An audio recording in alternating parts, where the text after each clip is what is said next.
right now. Listen up. 3, 2, 1. It's showtime. That's great. This is ridiculous. 99.3 The Truth. You can't handle the truth right now. Ooh. That's the stupidest thing I ever heard. Let's do it. Hit it. It's time for Max World. And here we go. Everybody here, let's get it started. Let's get it started in here. Call Matt 244-0077 or text 809-0993. It's showtime, everybody. Showtime. Exclusively on 99.3 The Truth. Good afternoon. It is 4:07 in the afternoon on November 15th. It's a Tuesday. That's right. It's a Tuesday. Your week has already begun. How's it going? Having a good week? Are you already looking forward to Friday? I'm not. I'm excited for my work week. Given an opportunity to work and glorify God. So it's right. It's right. Working is good. Work is good, despite what you may have heard. This is Max World Live. I'm Chris Roloff filling in for J. Michael McCoy. Normal cast of characters are here. Jeb is producing. Bob Montserrat, the cat in the hat, is watching the chat. He'll answer your texts. He'll get them. If you send us a text, the Service Legends Truth text line at 515-809-0993. You can send us a text there. Frank is with us, yawning. Don't yawn, Frank. This is exciting hour of radio for you. You should be most excited. I mean, I got the thumbs up. So it's going to be all right. I got to give you that manually since you don't get that on Facebook now. That's right. you have to like my. Did you like my post, Frank? Thank you. See, well, we were talking about this last hour. I've been a week free of social media. It was the Friday before the elections. I said I'm done with Facebook, and it really had nothing to do with the elections. I just kind of got sick of it, frankly. Yeah. And I'm happy to be gone. Especially, I've heard it's gotten worse since last Tuesday. You know, for my own take on it, yes, there's probably quite a few people that are posting a lot of stuff about their discontent with the outcome of the election. These are mainly people that were very enthusiastic Hillary Clinton supporters. Yes. But actually, in your last hour, you did mention something that I think you'd make note of. The Electoral College, Dennis Prager, and Prager University has a great video that's been up on Facebook quite a bit, but you can go to type into the Google machine, Prager University, and then you can go to their website and you can watch a video on the Electoral College. It's a great explanation of what it is and why it's important. Absolutely. That voice is Will Rogers. He is the chairman of the Republican Party of Polk County. Will, it's good to have you with us. Thank you. I'm glad to be here, Chris. Yeah, I didn't give the proper introductions. I just went ahead and started talking to you. Tom Coates is here. You stuck around. I came in early and I stuck around. You guys didn't run me off here. We tried. We really tried. You know, in that top of the hour break with Salem Radio Network News, we tried to poke you with sticks and you wouldn't leave, and you decided, no, I'm gonna hang out and talk with Will. And you know, Will, Dennis Prager is a smart guy. Yeah. Brilliant. He is a sharp cookie, and I would like to check that out. So I probably just put in the Google machine Dennis Prager and Electoral College, and I'd find it, huh? Probably, yeah. I mean, go to Prager University, and Prager University's got not just that video, but literally dozens and dozens of videos talking about political issues, political philosophy, ideology, from a conservative viewpoint. They're fascinating. I encourage as many people as possible to watch the information that they provide on there. It's a true education. Yeah. And it's a nonprofit organization. They make these videos with donations. They're not real high tech, but they're very, very accurate and informative. And I tell people it's probably outside of going to get a political education somewhere else. You can at least get an associate's degree by watching these videos. Not bad recommendation at all. And before we did get live mics, we were talking about this former CEO of Breitbart. This right. Brannon is how you say his last name? No, Bannon. Bannon. I'm sorry. Bannon. Steve Bannon. This is the big kerfuffle around. I mean, and it was really funny. I don't have Facebook on my phone, but I do have the news app on my iPhone. Right. And as you guys are telling me, what pops up on my phone? An article about this Steve Bannon guy. So this is controversial. What's the big controversy here, Tom, about Steve? Well, it seems like anytime a conservative enters the White House, the liberal media loves to get a scalp or two. Yeah. And I think they feel like Steve Bannon is the likeliest suspect that they've got to get a scalp.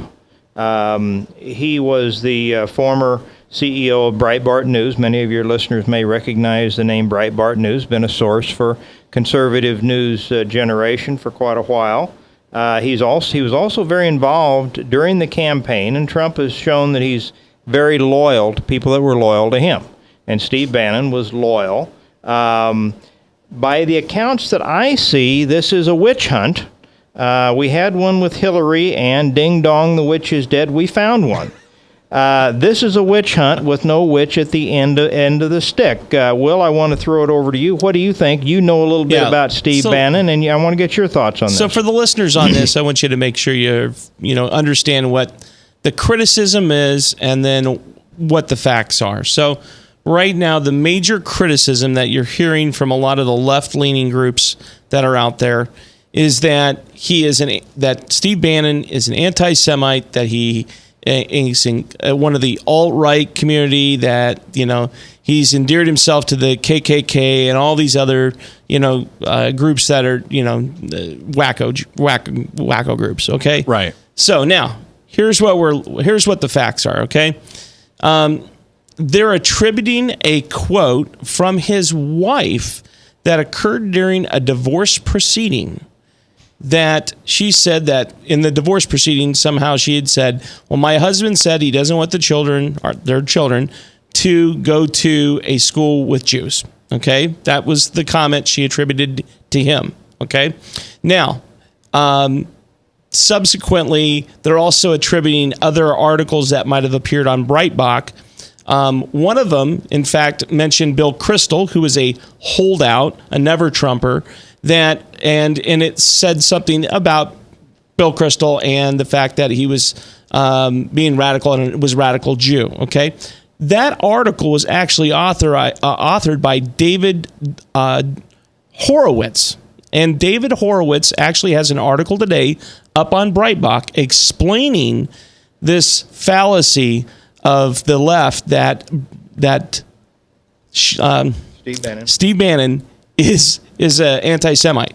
In addition, there's another article up now that's live by Alan Dershowitz. Everybody would remember Alan Dershowitz from the OJ defense team, right, who's a Harvard professor. He's Jewish, and they're basically both discrediting any of these reports against Bannon. Let me ask Tom and Will both. In a normal campaign season, I would kind of know, I would guess where the attacks are coming from. Is it possible that there's still some holdouts, like you mentioned Bill Kristol? Are there still some potential never-Trumpers that these stories could be potentially coming from too? Yes. I mean, there's always the potential that there's some never-Trump Republicans that are out there that could still be trying to find some leverage over the people that they consider to be an essential part of the Trump team, to tear the Trump team apart and basically leave the Donald with less allies in Washington, D.C. Either one or two things. Either they can fill those vacuums that are, those shoes that are left by those people, or they just weaken him to a point where they don't believe that he'll be a threat to them anymore. Well, go ahead, Frank. Well, for example, Lindsey Graham was really anti-Trump, and he's even supposedly softened his view a little bit and supposedly suggesting Ted Cruz for the court. And I've suggested that for a long time, that Trump tapped Cruz for the court. So I'm just wondering, it may not all be coming from the left, I guess is my main point. It is really, and I'll tell you the groups that are doing this. The Anti-Defamation League is the primary source of this. But in addition to that is a group called J Street. And the listeners can go onto the Google machine and type in J Street and bring this up. J Street is a liberal, left-leaning group that supposedly would be it would be a political action group for people in the Jewish community. However, it's really the left wing of the... Who funds it? George Soros. Okay. And that's exactly the example of it, is that the people that are really getting this is all George Soros behind this. There's other groups behind it as well, other moneyed people as well in the Jewish community, but it's really a Soros-based group. Is that the Anti-Defamation League too? Anti-Defamation League, no, but they're a group that and I'm really shocked by how they're going after this. I mean, that their information that they're putting out. but I can see that they're really trying to disrupt the initial part of the Trump presidency. Well, Trump's not the kind of guy. We've had some rather more beta males than this guy coming in here who want to be friends with the media and will bend to their will. I'm not guessing Trump will on him. I see that he also served in the Navy. He was a special assistant to the Navy's top admiral. He's got a lot of credentials behind him. And Will, how much time do we have for the break? We have about 1 minute. All right. When we come back, you've mentioned something that is on my list of want to talk about in regards to the Soros funding and everything. So we won't have time to get very far into it. When we come back, I want to delve a little bit more into some of the darker areas that Mr. Soros has been engaged in and is still actively engaged in, okay? Okay. All right. And then there's a little bit of a story, an angle that they're talking about some connection with some white supremacist stuff. Bannon, have you heard that at all? They're trying to link into that type of thing. There's nothing there. Yeah. Well, let me ask you guys this. We've got, like I said, as Tom said, we got a few seconds here before we go to break. But it seems like I'm hearing you guys talk about there's the bias in the media, right? Mm-hmm. But here's this guy, Bannon, who is involved in a media outlet. Isn't he now being a part of the Trump not campaign, but cabinet or whatever? Doesn't that add to the bias of the media that he would have a down trickle effect? And absolutely, they're going to criticize him not because he was the president of Breitbart. They're criticizing him because he's tied in with the Trump administration. There you go. We're going to talk about this and more. Will Rogers is our guest. Tom Coates is here. This is Max World Live on 99.3 FM. The Truth. We're live. We're local. Right here in Des Moines.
Credit cards are like grandkids. They love you, sometimes get out of control, and it's fun to get a new one. Who can stop them from piling on?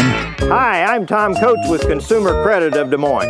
At the end of the day, you can return the grandkids, but you're stuck paying off bad credit card debt. We'll help you put the fun back into using credit cards responsibly. Right, kids? Yeah! If you need help getting credit cards off your back, call Consumer Credit of Des Moines. Hi, my name is David Burrier, your Hope Coach. I host a live weekly talk show called I've Been There every Thursday afternoon at 5:30, right here on webcast1live.com, and on my weekly radio program Saturday mornings at 10 on Truth Network 99.3 FM. I interview common everyday people who have survived incredible life challenges and who testify to God's faithfulness in the midst of their storms. So join me as we bring a message of hope and encouragement. Everybody needs hope. I know, because I've been there. Hey everybody, I brought Northern Lights Pizza! And it's got Graziano sausage!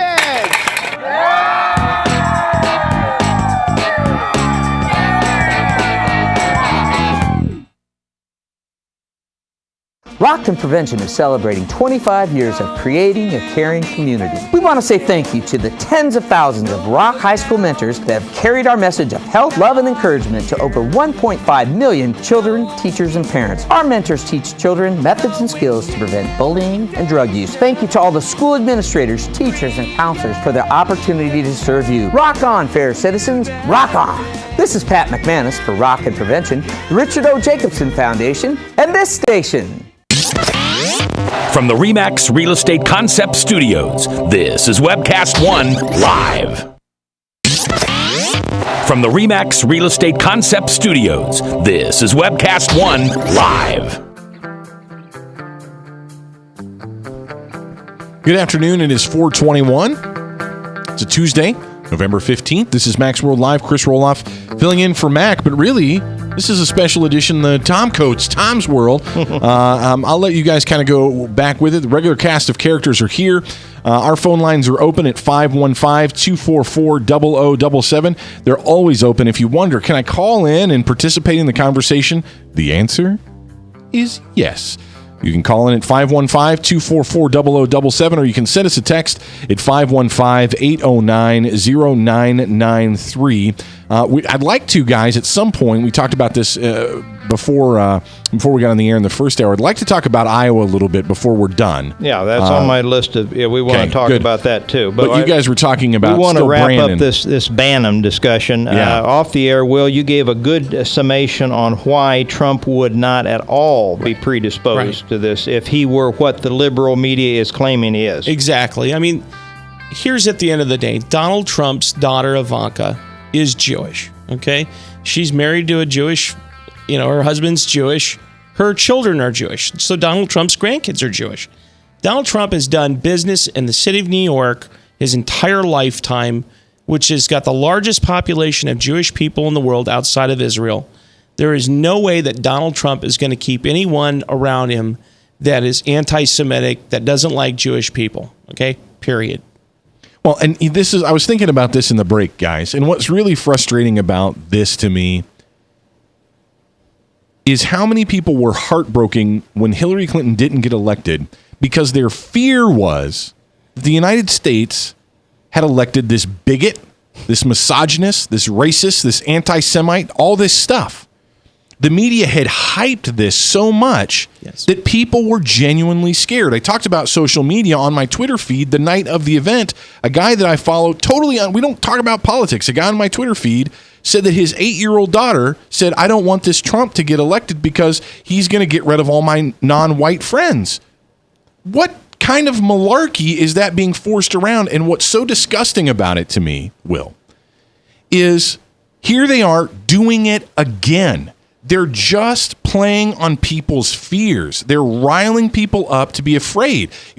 Not only is Donald Trump an anti-Semite and a bigot and a racist, but now he's bringing more anti-Semites and bigots and racists to and it's this fear thing when, as a country, we need to get truth. We need to get a level head. We need to be united if we're going to go forward. And it's really disgusting to hear any media group promoting this false narrative just to rile people up and scare them.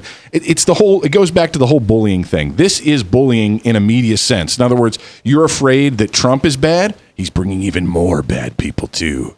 And just using this fear tactic. Right. And that's, I think, what, for me, again, I'm not the good point. I'm not the 1 week left chairman of the Polk County Republican Party, right? So I'm not as deep into this, but just as a concerned citizen, that just seems like media being hateful to rile up more hate. Yeah, it's unfortunate. I've had multiple conversations about this in the last week and even in the last several months, is that how just unfortunate the U.S. media, not restricted just to the U.S. media, but how the media has become. I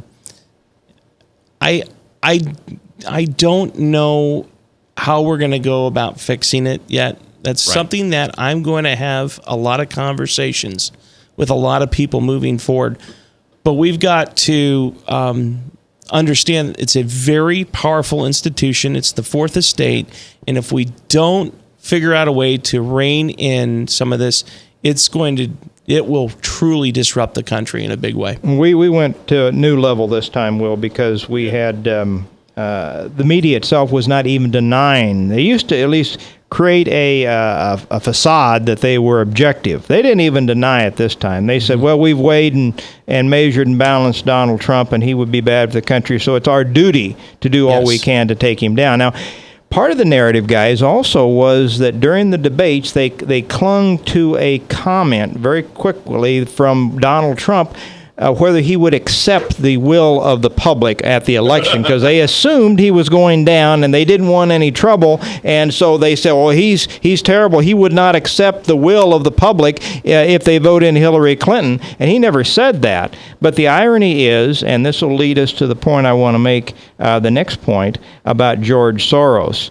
We know from the leaked WikiLeaks, we also know from the Veritas hidden videos that this was not a happenstance during the campaign, that demonstrators and violence erupted periodically at some of the Trump events. These were people that were bought and paid for. They were the rent-a-mob, and much of that money that was done then was done by George Soros. And by the way, to define who George Soros was, let's keep this in mind.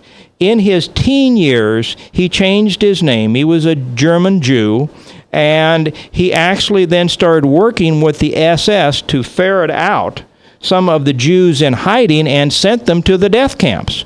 And he said in an interview many years ago, he said these were great years of his early years. And that's what he was doing. In World War II, he was working with the very people, sending his own people off to the death camp. So that's the character of this man. Now he's a multi-billionaire, and he met yesterday, guys. Probably some of you know it. He met with the Democrat Party heads, Nancy Pelosi and others, to plan strategies out to do what he can to disrupt the Trump presidency. These demonstrations are not naturally forming oftentimes. They are not organic. They are contrived.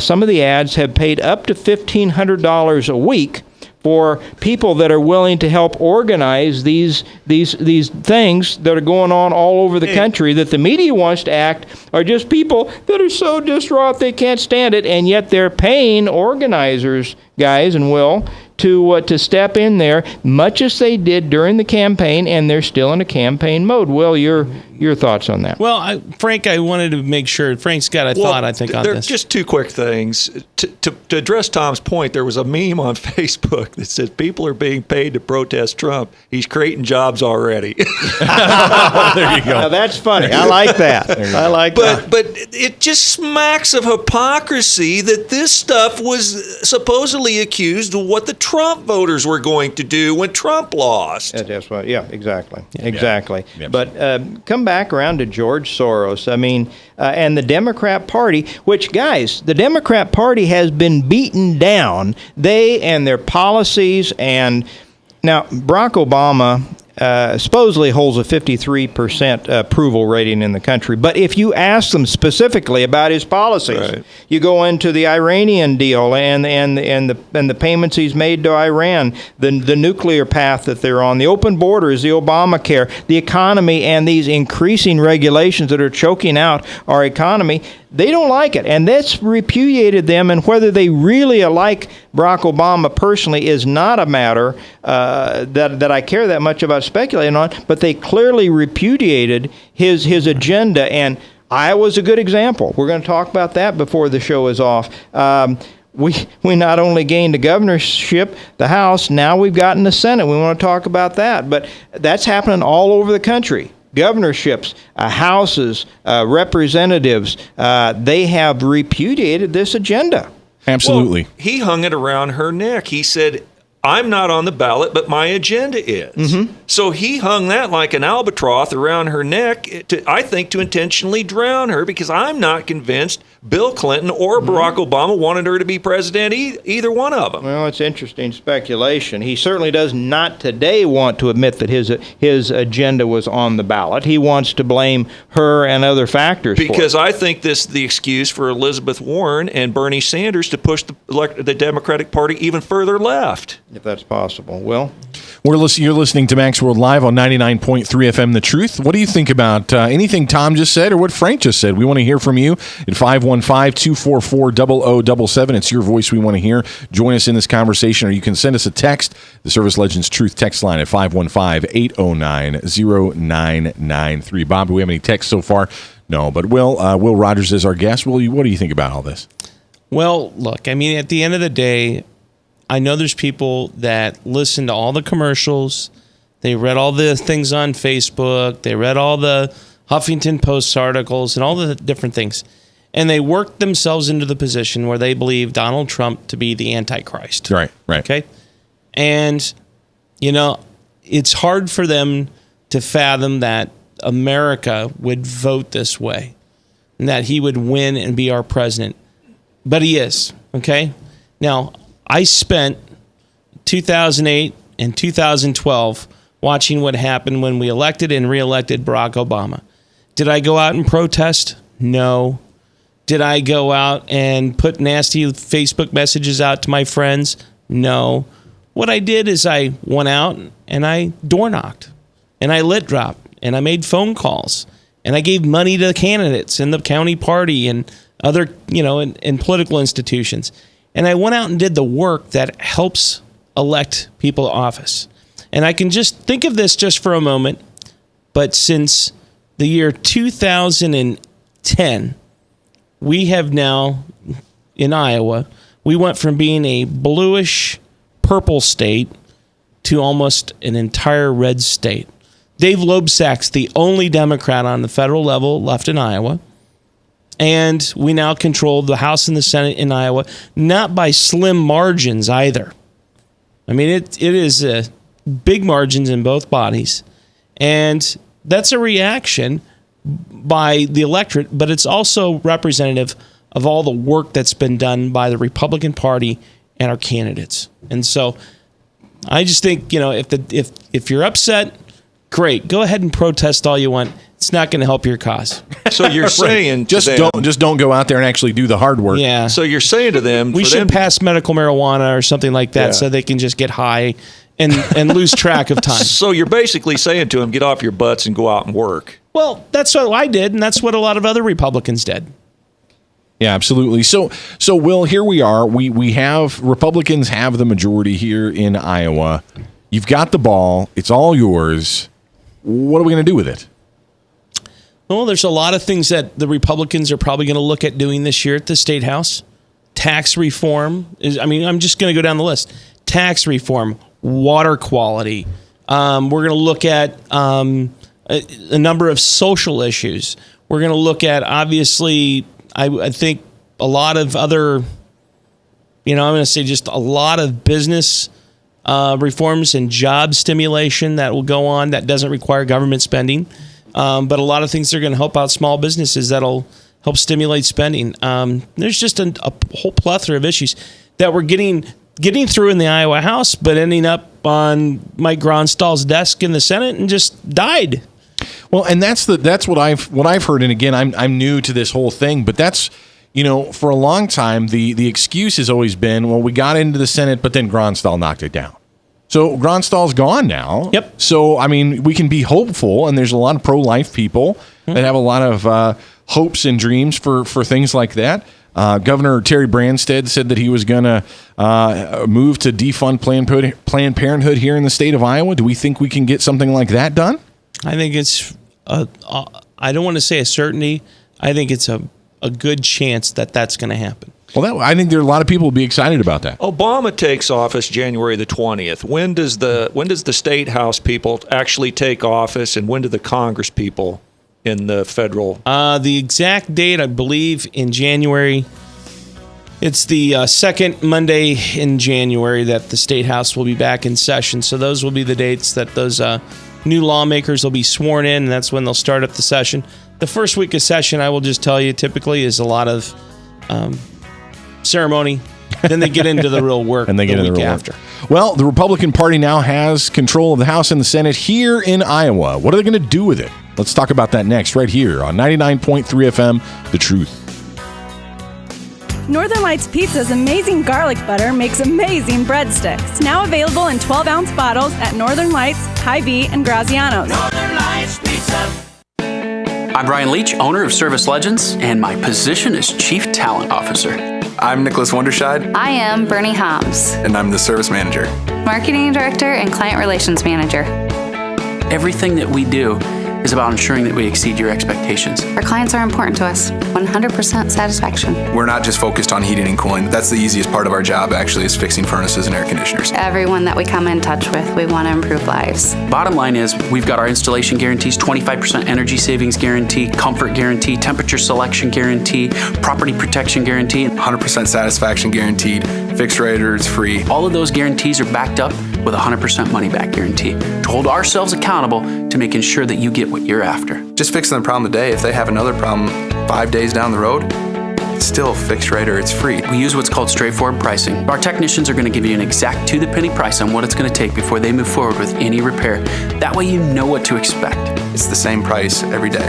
No surprises. If you get off work at 5 o'clock in the afternoon, you come home, you realize that, oh, my furnace is broken. Now you need to call somebody out that night. You shouldn't have to pay more for that. We're guaranteeing service 24/7. We run afternoons, evenings, nights, weekends. We're staffed to work that. Phone rings at 3 in the morning. You'll get one of our representatives answering the phone every time. We're not sending you out to Timbuktu in some call center. It's our Service Legend team members, our mission control team. I'll take a call anytime. And then they answer the phones the same way during the day as they do at night. It's a great day at your service company. How can we make you smile? That's the only way to provide true 24-hour service. When you're able to let somebody actually live in their home safely when they weren't able to do that before, where they don't have to stay up at night and worry about, is the heat going to come back on? Are we going to freeze the pipes? Is the baby in the room next door going to be sick because they got too cold? When you're able to help somebody overcome challenges like that, that's impacting a life. That makes a difference. I get goosebumps thinking about it. I love the team. I love the people that I work with. We have fun, but we work hard. I call them my ambassadors of legendary service. If you could just envision what that is, that's who we're sending to your home. They literally will call in, pick up the phone and call and say, hey, I want to talk to your manager. And I get on the phone, they're like, that technician that was at my house was the greatest technician ever. That's cool to me. We want to brighten people's days. Every person that we have going into the house has gone through an extensive background check. Drug testing, we have a very thorough interview process that 1 out of 140 people make it through. If we promise you something, that's what you're going to get, no matter what. We're here when you need us to protect the safety and comfort of your family. If you're not happy, we're going to make it right. If we're willing to put 100% money back guarantee on what we do, what type of work do you think we do? Give us a call. We're there for you 24/7, 365 days a year. Enough said. From the RE/MAX Real Estate Concept Studios, this is Webcast One Live.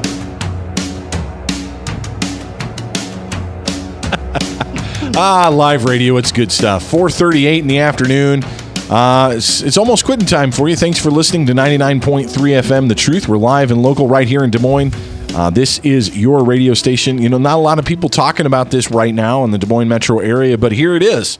You know, the Republican Party, the Grandstall excuse is going away, as I've heard people say. And so I think there's a lot of conservatives in the state of Iowa that are hopeful, but they're skeptical. I'm going to tell you, Will, they're skeptical. I think there's a lot of conservatives that are hopeful, but they're skeptical. But this is Max World Live, 99.3 FM The Truth. Bob is here watching your text. You can send us a text at 515-809-0993. Do we have any texts, Bob? Yeah, I have one, but I haven't been listening to the conversation, so maybe you can, make sense of this. And that's the difference between liberals and conservatives. That's a great text. That is the difference. I mean, I agree with that texter 100%. That's it. That's the difference between liberals and conservatives. And Frank is here with us, and you can send us an informative and sharp and clear text just like that at 515-809-0993. Of course, that's the funny thing about when you're texting right at the moment. It's like, oh, yeah. We get those every once in a while. Right, and it's a delay before I get it usually. Right. So we agree with the texter, I think. We don't know. We're not sure. We'd have to rewind the tape and find out when that came back in. And Tom Coates is here in the studio with us, and Will Rogers is our guest. Tom, why don't you guys go ahead and keep talking? I met with Governor Branstad a while back at the Iowa Faith and Freedom dinner out there. Will, I think you were in attendance. Yep. I've said last week I've never seen him as energized as he was, both from the microphone and off the microphone. I mean, he hit me on this issue that he wanted the Senate back, and I've not seen him that energized in an awful long time. He got what he wanted. He hasn't told me this, and even if he had, I would not share it with people, but I speculate like you do, Will, that the chances are that he will not run for re-election if he has an opportunity to do a couple things. One, to get some really close agenda items passed through. I think he wants tax reform. I think he wants to do some of the things. Hopefully, I think he's been praiseworthy of the state of Wisconsin. The governor up there, Walker, had done some things even over the top of some of the Democrats that had control there. And now the transformation is more complete. Wisconsin finally switched over and voted for a Republican president. So his agenda has been popular versus Barack Obama's agenda not being positive. Indiana, I think we can look at too. And I think the difference between some of this has to do with collective bargaining, the Public Employees Union. Maybe you don't want to talk about that. Jabba the Hutt is well up in the hierarchy of the Democrats here in the state of Iowa. I always call him Jabba the Hutt. I can't remember the head of the State Employees Union. What's his name? Danny Homan. There you go. Jabba the Hutt, Danny Homan. So they are ingrained with the Democrats, but I think it's important if we're going to get our spending under control so that we can do some of the tax cuts we need to do. Collective bargaining. Now, Indiana took out the police and the firemen from some of this and exempted them from some of the tougher measures. That may be something that we want to follow. What is your take? I mean, yeah, we want to give tax cuts to the individuals, to the businesses, make us more competitive. I know that's high on his priority, but we've also got to find a way to control some of the spending, and collective bargaining in state employees is the way, I think, to do it. Well, I certainly think collective bargaining is a good first step. But one of the things I just want to mention, and you talked about the firemen, the police, anybody else like that, state employees. Listen, I don't know anybody that works in state government that's lazy or a deadbeat. Maybe they're out there, but really they're all hardworking people that are sincere about trying to do the best job that they can for the taxpayers of the state of Iowa. And I certainly would say the same thing about all the police officers and firemen that I know. Here's what I would say is it's the pension reform that's the biggest issue in my opinion. And the reason why is I look at the city of Detroit and what happened there a few years ago, where their city basically went bankrupt and they no longer were able to fund their pension, and literally people were getting 15 cents on the dollar. And these are people that didn't have Social Security. They don't have Social Security coming in. They have that pension, and that's the only thing that they have. And I hated seeing the rug being pulled out from underneath these people's feet, because these people did a service for us. And it's the same thing if we saw a veteran being mistreated, how we'd feel so utterly disgusted by that. And I feel the same way about firemen, police officers, and even in state employees. I want to make sure that their retirement is sound and safe as it can be, without the fact that we have to indenture future generations of our state to their retirement. Well, it used to be, Will, and I agree with you on that. Absolutely. We've seen some real horrendous stories, and coming out of Illinois, too. I mean, Chicago and Illinois are New Jersey horrible. had problems until Chris Christie. But one of the numbers that I saw some years ago was highlighted. It used to be that if you were going to work for the government, whether it be state or federal, you accepted that you were going to be working a little lower than what your private sector counterpart was, but you had better benefits and you had job security. That was turned on its head many years ago. The average government employee works and makes 140% of what their private sector counterparts make, with a better benefits package. So some of this has to be addressed, I think. Well, two things there, just to think about just for a moment. Number one, you're absolutely correct about the 140%. That was information that was in the Wall Street Journal in the last, 5 to 10 years. I remember reading that similar article, and that holds still relatively true today across all market areas. But what that problem there isn't been the growth so much of government wages. It's the stagnation of private sector jobs. Which is partially the reason, because we've got more and more government employees, regulators, bureaucrats going on and swelling the government roles. That's the only growth that we've really seen in this country in recent years, especially under Barack Obama, has been the growth in government jobs, which strangles the private economy in this country. Yeah, there's statistically, I think it's proven there's more jobs in government than in manufacturing. in our Yes. By a country. long sight, yeah. But this is kind of a question off this topic. But do you think there's a chance that the death penalty could be reinstated in the state of Iowa? You know, I have not heard a legislator really talk about it, even in the last few years.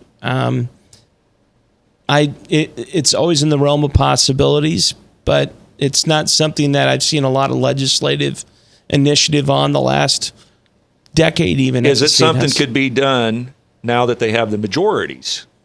Yes, possibly. I mean, for me, on a personal level, I would have a hard time going up and trying to save the lives of unborn children and then still also at the same time trying to institute capital punishment in the state of Iowa. There's a difference, dramatic difference, but I also don't believe in the death penalty, to be quite honest. That's on a personal level. Well, and that's fine. You really need something that's horrendous to get the public's attention, to get the impetus. I'm thinking about the cop shooters. No, well, I'm thinking about that on a recent basis. I think about Timothy McVeigh. You know, when they stuck a needle in his arm, I didn't lose any sleep over it. Okay, or other types of people like that. Am I going to get upset about that? No, but I also believe that in this country, we have put people on death row and executed them that were innocent. I believe that is the case. And I don't believe that that weight should be upon the state or individuals. Keep them in jail. If they're dangerous, keep them isolated. Well, and we've got opportunities today with the modern technology and the forensics. Much better. Where we can, without some of the doubt that they used to have, prove the innocence or the guilt of that perpetrator. And the thing that happened with the two police officers here in Des Moines, that's the kind of incident historically that we need. If you're going to get that kind of reform, you have to have people overboard, incensed with an act like that. We unfortunately are right up on a hard break. We're going to take that break. We're going to talk back some more. Will Rogers is our guest. He is for a few more days anyway, he's the chairman of the Republican Party of Polk County, and Tom Coates is with us as well. This is 99.3 FM, The Truth, live and local. From the RE/MAX Real Estate Concept Studios, this is Webcast One Live. Credit cards are like grandkids. They love you, sometimes get out of control, and it's fun to get a new one. Who can stop them from piling on? Hi, I'm Tom Coates with Consumer Credit of Des Moines. At the end of the day, you can return the grandkids, but you're stuck paying off bad credit card debt. We'll help you put the fun back into using credit cards responsibly. Right, kids? Yeah! If you need help getting credit cards off your back, call Consumer Credit of Des Moines. Rockton Prevention is celebrating 25 years of creating a caring community. We want to say thank you to the tens of thousands of Rock High School mentors that have carried our message of health, love, and encouragement to over 1.5 million children, teachers, and parents. Our mentors teach children methods and skills to prevent bullying and drug use. Thank you to all the school administrators, teachers, and counselors for their opportunity to serve you. Rock on, fair citizens, rock on! This is Pat McManus for Rockton Prevention, the Richard O. Jacobson Foundation, and this station. Northern Lights Pizza, your home of the tasty crust. Our garlic butter sauce now available in 12-ounce bottles at Northern Lights, Hy-Vee, and Graziano's. Northern Lights Pizza. Hi, my name is David Burrier, your Hope Coach. I host a live weekly talk show called I've Been There every Thursday afternoon at 5:30, right here on webcastonelive.com, and on my weekly radio program Saturday mornings at 10 on Truth Network 99.3 FM. I interview common, everyday people who have survived incredible life challenges and who testify to God's faithfulness in the midst of their storms. So join me as we bring a message of hope and encouragement. Everybody needs hope. I know, because I've been there. From the RE/MAX Real Estate Concept Studios, this is Webcast One Live. From the RE/MAX Real Estate Concept Studios, this is Webcast One Live. Hey, good afternoon. 10 minutes before the top of the hour, and then Salem Radio Network News is going to update us on what's going on around the world. They're probably going to tell us more about the riots and the stampedes and the people that are up in arms and they're upset and they're going to overthrow the Electoral College and down the Electoral College. We are a true democracy and my voice wasn't heard and I'm upset and all that kind of stuff. They're going to tell us about that. Then after that, we're going to have Hank Hanegraaff, the Bible Answer Man, coming up for the next hour. I've really enjoyed, last week he did a lot of series on the science stuff, on sort of intelligent creation or intelligent design, and that was some really fascinating stuff, real head-scratchy stuff, but I don't know what he's got planned for today, but you can call Hank. That's coming up next hour. This is Mac's World Live here on 99.3 FM right here in Des Moines. Tom Coates is with us, and Will Rogers is with us as well. Gentlemen, you guys have about 8 more minutes. Is there some hot topics that you guys want to get to before we're done for today? One of the biggest pillars of Donald Trump's campaign was what he's going to do about the open borders and the illegal immigration. Now, we touched on earlier in the show, they estimate now 3 million illegals voted for president, which, if you calculate 70% of that vote, you swing it around where Donald Trump not only has an overwhelming electoral college, but also a popular vote win over Hillary. In that regard, he's already had pushback. He hadn't even gotten in there yet, and he's getting pushback. One of the leading figures came out yesterday. We will not become a sanctuary city, is the infamous Rahm Emanuel, former chief of staff for the also infamous Barack Obama, who once said, never let a crisis go to waste, who has become the mayor of Chicago. Now, I point this out because Chicago has gone from when Rahm Emanuel took over as mayor a few years ago, they were already figured to be one of the more dangerous cities, at least parts of it, in the country, with 200 to 300 murders a year. They are already 600, north of 600, and counting, and the year is not over. Now, Hillary Clinton said she wanted tougher gun laws. Chicago's got some of the toughest gun control laws in the country. Rahm Emanuel has embraced being a sanctuary city and defiantly said, we will not quit being a sanctuary city yesterday. And yet the people of Chicago are suffering because of this. L.A. Police Department chief of police came out yesterday or today and said, we're not going to deport people. They are embracing this idea of being a sanctuary city. Unfortunately, Will, I think Des Moines is on that long list of sanctuary cities. Now, think the idea is that while he may not be able to come down and directly stop it, although we were told not that long ago, immigration is a federal issue.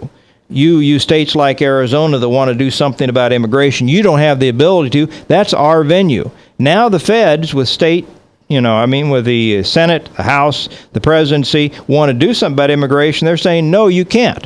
Well, the funding, I think, is the stick here, Will. I want to get your take on this because this is the pillar of Trump's campaign, and we need to get something to take away the magnet, take away the protection, especially on these criminal immigrants, and how we're going to handle that, especially with knuckleheads like Rahm Emanuel trying to stand in the way. Yeah, I mean, isn't it ironic that every major city that's been controlled by liberals for the better part of the last 50 years isn't this social utopian paradise, but in fact it's the complete opposite of it. It's like bordering on third world country status. I mean, it's, the city of Chicago is a great city.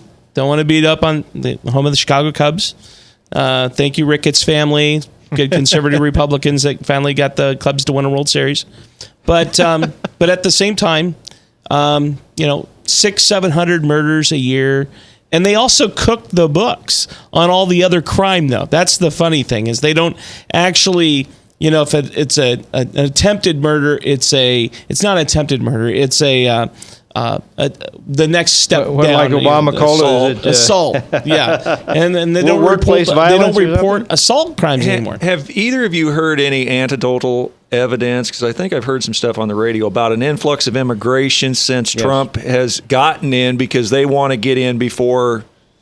Yes, and many of these immigrants he's brought in, I remember the name of the program, but they're not even Mexicans, they're Central Americans, and he's brought them in, the kids and all of that stuff. Right. Now they're strongly petitioning Obama to go ahead and grant them what they call a pardon to keep them in, because they're very afraid that when the law is properly enforced, they'll head back to where they came from. The cost, even aside from the crime, I agree that the crime is a big concern for a lot of people, and the revolving door, the people committing crimes and not going to prison and coming back and doing them again is outrageous.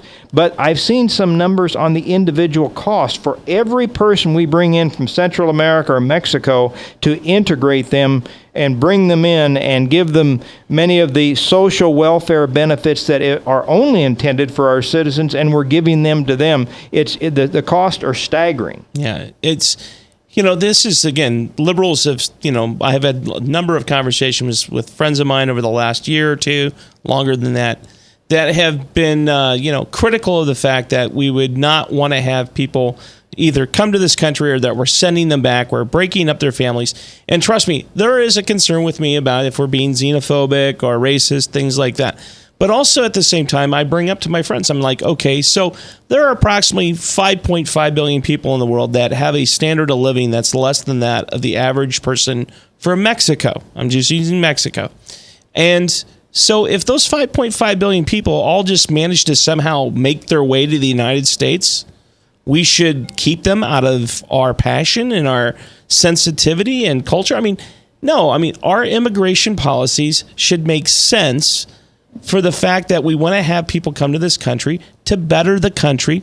And if they can better themselves, fantastic. Well, there's even been some thought that we need to revamp our legal immigration because right now our situation is a disaster, and our job structure, we're bringing in more people than we can really afford their jobs for. Well, and that's part of the reason that we've had salary stagnation in this country for many years. Unfortunately, it's sometimes the Chamber of Commerce type of wing of the Republican Party that has joined and locked arms with the Democrats who want to bring the illegals in because they figure these are new undocumented Democrat potential voters. Again, we talked about the 3 million that they're estimating for this last election, but the Chamber of Commerce Republican wing of the party has said, we want cheap labor.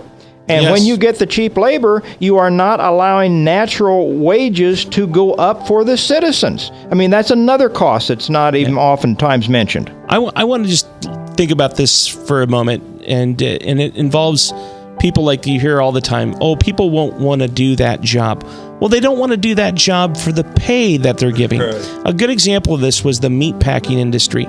In this country, especially in Iowa, you could support a family on the wages you could earn as a worker in a meatpacking factory. And after greedy corporations went ahead and they started lowering wages, and finally brought in workers from out of country to work in these plants, there's no jobs left for people there that they're willing to work for $8 an hour.